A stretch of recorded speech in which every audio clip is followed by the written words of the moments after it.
نقض حكم ادعى فيه البداهة للزومه ذلك النقض صبركم اللہ بولا.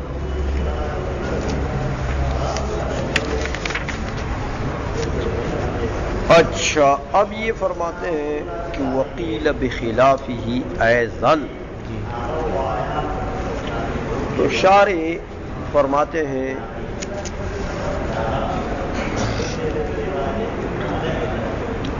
کہ یہ قیل جو ہے یہ کن کا قول ہے، اور بخلافہ سے کیا مطلب ہے، کس کے برخلاف؟ فرماتے ہیں کہ یعنی ان بعضهم قالوا، یہ قیل قول ہے کس کا؟ بعض نظار کا. بعضهم قالوا کیا کہا کہ لیس للمعلل ان یقول ذلك، معلل کے لیے یہ جائز نہیں ہے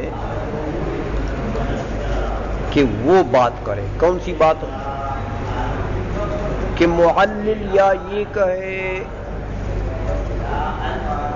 کہ بھئی یہ مقدمہ جو ہے چلو ثابت ہو گیا، تردید سے کر، تردید سے جو پہلے کر دیا، تو وہ کہ یہ مقدمہ اگر ثابت ہوا تو ٹھیک ہے، ثابت تو بھی دلیل ہمارا تام ہے، اور اگر مقدمہ ثابت نہ ہوا تو بھی مدعا ثابت ہے. یہ بات پہلے ہوئی نا جی. اچھا تو کہتے ہیں معلل کے لیے یہ بخلاف ہی، وقیل بخلاف ہی، کہ اس کے برخلاف قول کیا گیا ہے. تو برخلاف کیا ہے کہ بل لا بد له من اثبات المقدمۃ الممنوعۃ، معلل کے لیے لازمی ہے کہ دو باتوں میں سے ایک کرے، یا تو جو مقدمہ جس پر منع وارد ہے اس مقدمے کو ثابت کرے، یا پھر دلیل کو چھوڑ دے. اب التغیب الی دلیل آخر، یا پھر اس دلیل کو چھوڑ دے دوسری دلیل کی طرف چلا جائے. اگر یہ مقدمہ ثابت نہیں کر سکتا تو پھر دلیل میں تغییر کر. کیوں یہ باتیں، اس بات مقدمہ اس کے اوپر کیوں لازم ہے؟ کیوں میاں؟ اس لیے کہتے ہیں فَإِنَّهُ ادعى اثبات الحکم بالدلیل، کہ معلل نے دعویٰ کیا ہے؟ اثبات الحکم بالدلیل کا دعویٰ ہے اس کا، کہ میں اپنے اس مدعا کو دلیل سے ثابت کروں. تو اب دلیل سے ثابت کرنے کا جب یہ مدعی ہے تو اس کے تو دو طریقے، یا تو یہ کہ وہ مقدمہ ممنوعہ کو ثابت کر دے تو وہ دلیل تام ہو جائے گی، تو دلیل سے مدعا ثابت ہو جائے، یا اگر وہ ثابت نہیں کر سکتا تو اس کو چھوڑ دے لیکن اور دلیل دے دے مدعا کے اوپر، تو اس بات المدعا بالدلیل ہو جائے گا. سمجھ آ رہی ہے؟ ولا يتحقق ذلك الا بذينك الطريقين، اس بات المدعا بالدلیل جو ہے وہ ان دو طریقوں میں سے علاوہ کسی اور طریق سے تو نہیں ہوگا. یا تو مدعا مقدمہ ثابت کرے گا تو وہ دلیل تام ہو جائے گی، ٹھیک ہے مدعا ثابت، اور یا پھر دلیل سے اعراض کرے گا، دوسری دلیل. سمجھ میں آ گئی ہے؟ لیکن یہ تو قیل والوں کی بات تھی نا کہ وہ قیل بخلاف، لیکن فرماتے ہیں کہ وہ مختار المصنف هو الازہر، مصنف نے جس چیز کو پسند کیا ہے، مختار کہا ہے، وہ کہتے ہیں اظہر ہے. کیوں؟ کہ لأن المقصد الاصلی من اثبات المقدمۃ ثبوت المطلوب، کہ وہ جو مقدمہ ممنوعہ ہے اس کے ثبوت سے کیا مقصد ہے؟ مدعا ثابت کرنا. اگر وہ مقدمہ ثابت ہو جائے گا تو دلیل تام ہو جائے گی نا، تو مدعا ثابت ہو جائے گا. تو اصل مقصد تو کیا ہے؟ دلیل تام کرنا نہیں ہے، اصل مقصد کیا ہے؟ مدعا ثابت کرنا. سمجھ آئیے؟ اچھا تو فمتا ثبت بدونہ لا حاجت الیہ، تو اگر اس مقدمے کے اس بات کے بغیر بھی مدعا ثابت ہو سکتا ہے تو اس مقدمے کے اس بات کی کوئی ضرورت رہ گئی؟ بھائی مقصد تو وہی تھا، اس لیے ماتن نے جو طریقہ اختیار کیا کہتے ہیں وہ بہت اچھا ہے. سمجھائیے کہ معلل کے لیے جائز ہے. اگر اس کا مدعا بغیر اس مقدمہ ممنوع کے ثابت ہو سکتا ہے تو پھر اس مقدمہ ممنوع کے اس بات کی ضرورت نہیں ہے، بلکہ وہ یہ کہے معنی کے جواب میں کہ میاں میرا مقدمہ اگر ثابت ہو گیا تو سبحان اللہ، ثابت نہ ہوا تو بھی تو میرا مدعا ثابت ہے. سمجھائیے تو مقصود تو حاصل ہو گیا بغیر اس مقدمے کے اس بات کے بھی. سمجھ آ رہی ہے کہ نہیں آ رہی؟ وَإِلَيْهِ أَشَارَ بِقَوْلِهِ قِيلَ وَيُسْتَحْسَنُ تَوَقُّفُ الْمَانِعِ إِلَى إِتْمَامِ الْمُعَلِّلِ الدَّلِيلَ. سمجھ آ گئی ہے؟ اس لیے کہتے ہیں میاں اسی طرف انہوں نے اشارہ کیا ماتن نے کہ دیکھو معنی کے لیے ابھی توقف کرنا، منع وارد کرنے میں عجلت نہ کرنا. کب تک معنی توقف کرے؟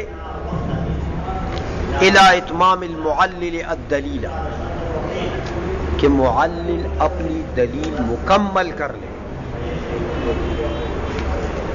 جب معلل کی دلیل مکمل ہو جائے گی اس کے بعد بے شک یہ سائل جو ہے یہ منع وارد کر لے، لیکن اس کی تکمیل تک معنی کیا کرے گا؟ توقف کرے گا، منع نہیں وارد کرے گا. لأن المعلل ربما يثبت المقدمة بعد اتمام الدلیل، کیونکہ کبھی کبھی ایسا ہوتا ہے. دیکھو معلل نے جب دلیل دی، دلیل کا کیا مطلب؟ یعنی صغرا کبرا کا ذکر کیا، تو ابھی معلل فارغ نہیں ہے، بلکہ کبھی کبھی معلل شروع ہو جاتا ہے. جب صغرا بھی ذکر کیا کبرا بھی ذکر کیا تو پھر شروع ہو جاتا ہے کہ بھئی صغرا پر یہ دلیل ہے اور کبرا پر یہ دلیل ہے. سمجھ آئیے؟ تو جب اس کو یہ موقع دیا جائے، معلل کو یہ موقع دیا جائے کہ ممکن ہے بھائی وہ صغرا پر بھی دلیل پیش کر دے، کبرا پر بھی دلیل پیش کر دے، تو پھر معنی کے منع کی ضرورت ہو جائے گی. اس لیے کہتے ہیں لأن المعلل ربما يثبت المقدمة بعد اتمام الدلیل، کہ کبھی کبھی وہ تو ایسا کرتا ہے کہ مقدمے کو، ہر مقدمے کو ثابت کرتا ہے اتمام دلیل کے بعد. فَيَسْتَغْنِي السَّائِلُ عَنِ الْمَنْعِ، تو سائل کو منع سے استغنا ہو جائے گا، انہیں ضرورت ہی نہیں پڑے گی منع کی. اس لیے کہتے ہیں کہ میاں سائل کو یعنی معنی کو توقف کرنا چاہیے کہ جب معلل بالکل فارغ ہو جائے تو اس کے بعد اگر اس کو منع کی ضرورت تھی تو کر لیں. آئی سمجھ؟ وقیل بخلافہ، اور بعض نظار نے کیا کہا کہ یار یہ نہیں کرنا چاہیے. کیوں؟ کہ لأن المعلل كثيرا ما لا يتمكن من اثبات تلك المقدمة، کہتے ہیں بہت مرتبہ ایسا ہوتا ہے کہ معلل وہ جو مقدمہ ممنوعہ ہے نا، اس مقدمے کے اس بات سے وہ عاجز ہو جاتا ہے، نہیں ثابت کر سکتا. تو جب نہیں کر سکتا تو فَيَتْرُكُ الدَّلِيلَ وَيَشْتَغِلُ بِدَلِيلٍ آخَرَ، تو اس دلیل کو ہی چھوڑ دیتا ہے، دوسری دلیل کی طرف چلا جاتا ہے. ہاں تو فَيَامَنُ مِن طُولِ الْمُنَاظَرَةِ، تو مناظرہ کی لمبائی سے جان چھوٹ جائے گی نا. تو بعض علماء نے یہ کہا کہ نہیں یار ایسا نہیں کرنا چاہیے، مستحسن نہیں ہے. انہوں نے کہا مستحسن توقف. سمجھ آئیے؟ لیکن یہ فرماتے ہیں شارح کہ وَالْأَوَّلُ أَوْلَىٰ، وہ استحسان والی بات جو ہے وہ بہتر ہے کہ معنی کو توقف کرنا چاہیے معلل کے فراغت تک. جب وہ فارغ ہو جائے اس کے بعد یہ منع کر لے اگر کرنا ہے. آئی سمجھ میں؟ والأول لأن الظاہر من حال المعلل الإثبات، کیونکہ معلل کی حالت سے تو ظاہر اور متبادر یہ ہے کہ یہ مقدمے کو ثابت کرے گا. تو جب ظاہر یہی ہے تو اب اس کو توقف کرنا چاہیے. ممکن ہے وہ مقدمہ ثابت کر دے گا تو اس کے منع کی ضرورت ہی نہیں رہا. آئی سمجھ؟ اچھا. دون النقض والمعارضتی، کہتے میاں یہ دون النقض والمعارضہ جو ہے اس کا تعلق و احتمال تو دو ماقبل کی دو عبارتوں میں ہے. جی سمجھئے؟ جی. ایک تو یہ کہ وہ یستحسن سے اس کا تعلق ہو کہ سائل کو توقف کرنا مستحسن ہے الی اتمام المعلل الدلیل. تو اگر منع کرتا ہے تو مانع کو توقف کرنا کیا ہے؟ مستحسن. لیکن دون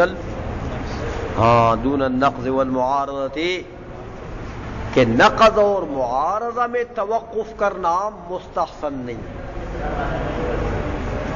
سمجھ میں آ گئی بات ہو؟ اگر یہ تو اس کا رجوع ہو جائے دونا کا کس کی طرف ہو؟ یستحسن کی طرف، تو پھر تو اس کا یہ معنی ہو جائے گا. اس لیے کہتے ہیں یجوز ان یتعلق بقولی ویستحسن وہو الظاہر. ظاہر یہ کہ یہ قریب ہے. سمجھئے؟ ويحتمل ان يكون متعلقا بالاختلاف المفهوم من السابق او بخلافه وقيل بخلافه.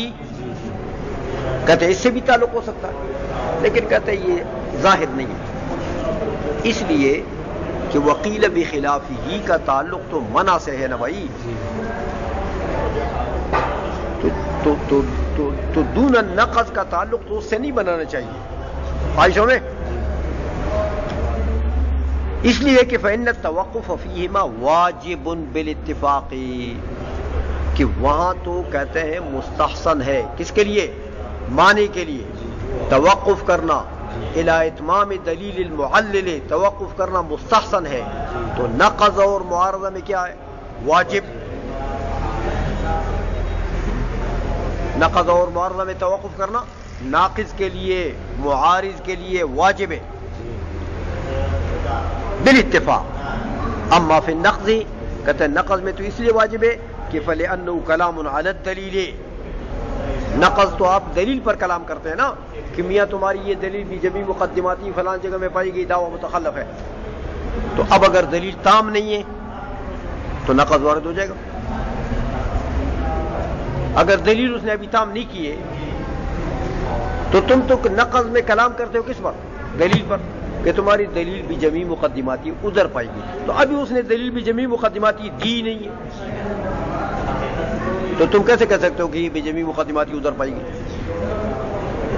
تو جب تک دلیل تام نہیں ہے تو لم یتجی، نقض تو وارد ہی نہیں ہوتا. ایسا میں کلام فما لم یتم لم یتجی، یہ لم یتجی لکھ دو ادھر نا، لم یتجی. تو جب تک دلیل تام نہیں ہوگی لم یتجہ النقض، تو نقض اس وقت تک متوجہ نہیں ہوتا. واما فی المعارضہ فلأن مقابلۃ الدلیل بالدلیل فقبل تمامہ لم یتحقق، وقبل تمامہ قیل نہیں. معارضہ تو کیا ہے؟ یہ تو مقابلۃ الدلیل بالدلیل ہے. آپ کہتے ہیں تمہارے پاس یہ دلیل ہے، تم نے یہ مدعا ثابت کر دیا، میرے پاس دلیل تمہارے مدعا کی نقیض ثابت کرتا، تو یہ تو آپ نے مقابلۃ الدلیل بالدلیل کر دیا تھا. تو اب ظاہر بات ہے کہ جب تک وہ دلیل تام نہیں ہے، معلل نے اس کو تام نہیں کیا، تم اس کا مقابلہ جائز ہے تمہارے لیے، کر سکتے ہو. اس لیے کہتے ہیں کہ فقبل تمامہ لم یتحقق، جب تک وہ دلیل تام نہیں ہے معارضے کا تحقق نہیں ہو سکتا. مقابلۃ الدلیل بالدلیل ہو سکتا ہے. سمجھ آئیے؟ یہ مسئلہ ہے. قبل تمام ہی